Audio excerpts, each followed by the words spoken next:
Okay, good morning. Let's go. So we're up to Siman Reish Vav Sif Vav.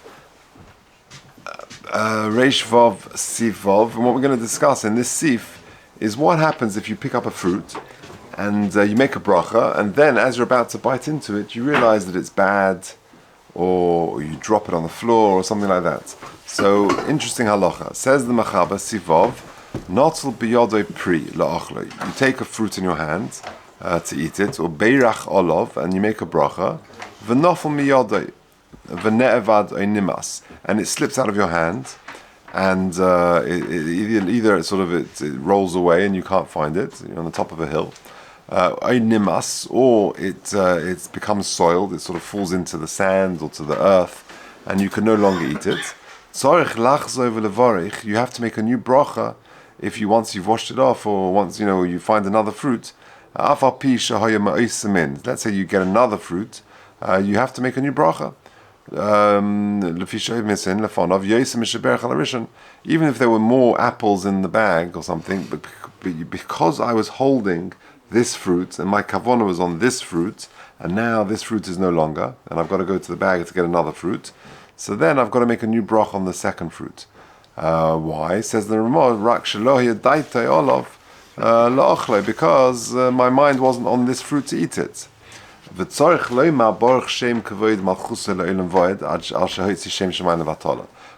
you'd already made a bracha on the first fruit, which is no longer edible, and you want to eat an apple, and therefore you go back to the fruit bowl or the bag to get another apple, and you've got to make a new bracha, but because you made the first bracha was levatala, so you should say the pasuk Baruch Shem Kavod Malchusay Le'olam Voed. Okay.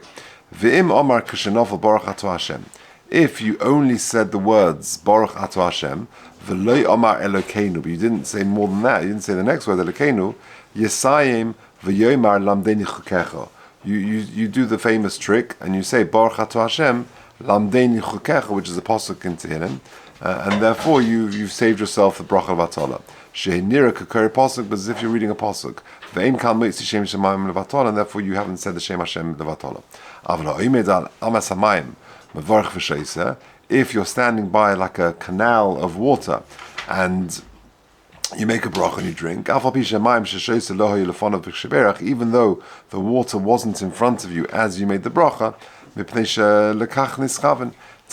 that was your intention, the water would flow out of it. That was what we mentioned yesterday. In Berich B'Toras Madina. What has the halach if you made a bracha by mistake? We'll get there. Okay, let's do the Mishnah Berurah. So you're holding a fruit, you made a bracha, and then it falls out of your hand, and it becomes nimas, or it rolls away, or whatever, and you can't eat it.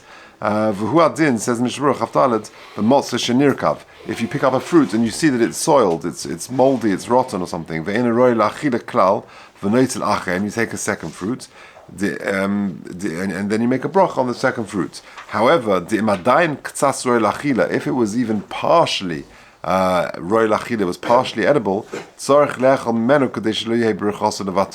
say for example you're on the beach and you have a nice a mango which has been cut up, and it suddenly you make a bracha b'repraves and it drops and it becomes totally soiled in the sand. If it's totally soiled and you've got to get a new piece of mango, because your kavanah was on the first piece, therefore it would not apply beyond that. We'll see in a second more details in the Mishnah Berurah, and therefore you would need a second bracha of b'repraves. If, however, there was a little corner which was clean, or which was not moldy or whatever, then eat from that, and therefore it saves it from being a bracha levatala. Says the Mishnah Berurah, Chafhei, Aval pi shehoya rotzolema. Even though you've got more apples in the bag, rotzolema afilu hachi lamrin de yek chal birchas alakol vatam ayin beber halacha. Because the reason is given in the Bir Halacha, and if you look at just the bottom line of the Bir Halacha there on this page, he says, because my bracha was on this thing that I was holding in my hand,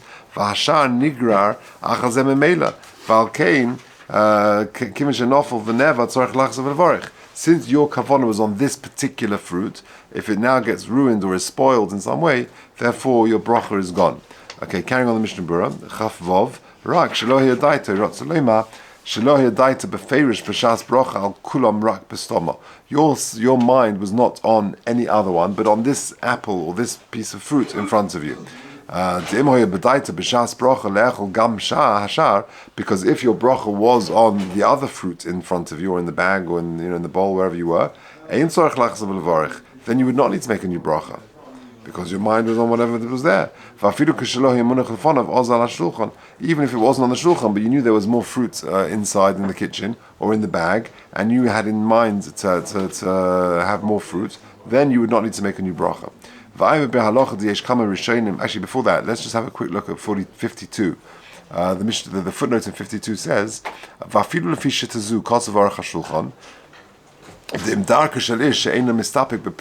you know that after a meal you're going to have more than just one fruit, or you're sitting somewhere, you're on a teal, and you're going to have more than one fruit.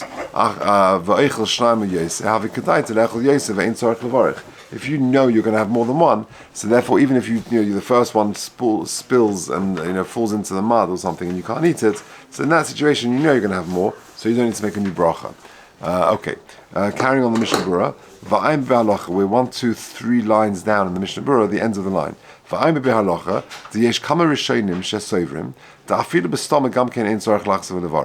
There are some who argue and say that no, you don't actually need to make a new bracha.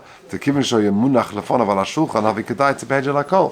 a strange halacha, really. You've got more fruit in the bag next to you, and you've taken the first fruit and it's moldy. You've got to make a new bracha on the other fruit. That's what the Mechaber says.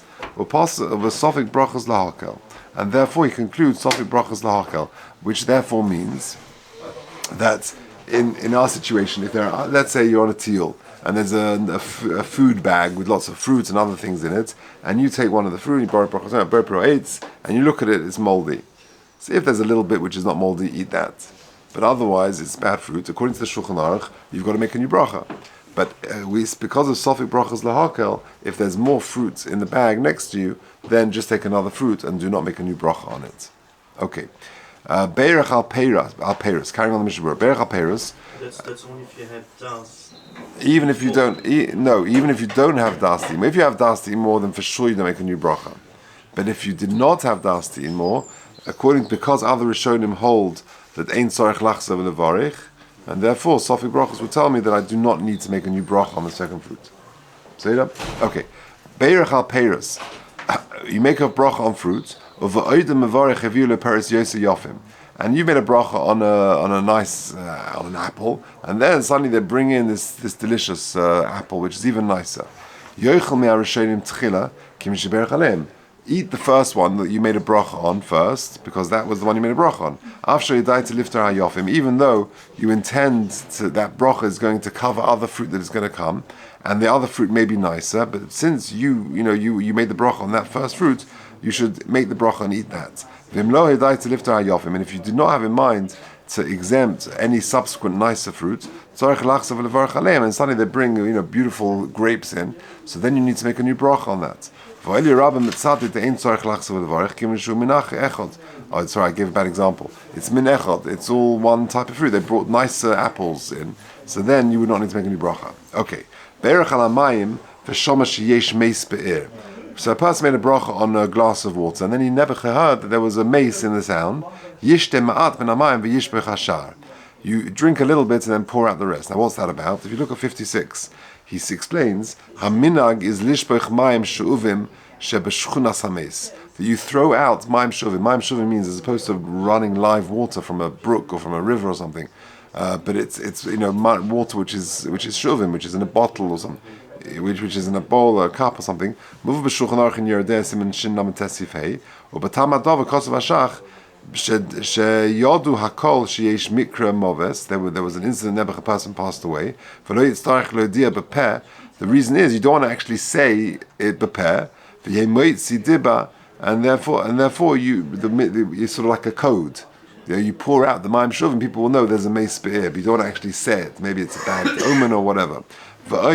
Furthermore, another reason is shemalach hamoves mapil mayim b'mayim tzipas tam hamoves, etc. And the Poskim can explain more of the details. So 2 reasons for this minhag. If you have like a bowl of water and there's a mace in that shchuna, there's a minhag not to drink the water. Why not? Either because Chazal say they don't want you to actually say that there's a mace in town, and therefore this is like a code, like a sign that there is a mace. That's one reason. And the second reason is more sort of Kabbalistic, that the Malach HaMoves puts in the Mayim a tipas dam of the Moves, and therefore it's best to throw it out. Okay, but either way, what happens in that situation? You make a bracha, and then all of a sudden you find out that there's a mace in the shchuna, in the town, and you want to throw out that water. What do you do with mitzad bracha levatala? So the Mishnah Berurah says you drink a little bit and then you throw it out, because it shouldn't be a bracha levatala. Ve'im amru lo shehatkufa nefeles, which means, I think that means that the equinox is changing. It's a change of season. And again, it's a Kabbalistic thing, it seems, that there's a sakana not drinking the water. Just wait a few moments, and then drink. Since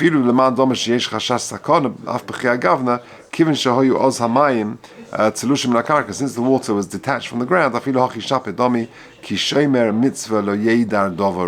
a Shomer Mitzvah is not going to know any bad thing. What is this Tkufa business? If you look at 57, he explains, HaMinuk shelo lishtos mayim b'shas ha-Tkufa, muva b'Ramo, it's a Ramo in Yerideh Kuf Tezayin Sifhei, uva tamadova kosm hataz b'shem ha-Mordechai, shetipas dam nefeles bein Tkufa le-Tkufa. Again, some blood drops between the Tkufas, uprata minug ayin sham. Okay, so therefore, exactly the same thing, and Shomer Mitzvah lo yeida davara, and therefore have a little sip of that water, and the rest you can throw out. Okay, so what have we seen in this sif? An important halacha, that if you hold a fruit and you made a bracha and then suddenly you see it's all moldy, if there's a little bit you can eat from it, to try and eat that to avoid a bracha levatala.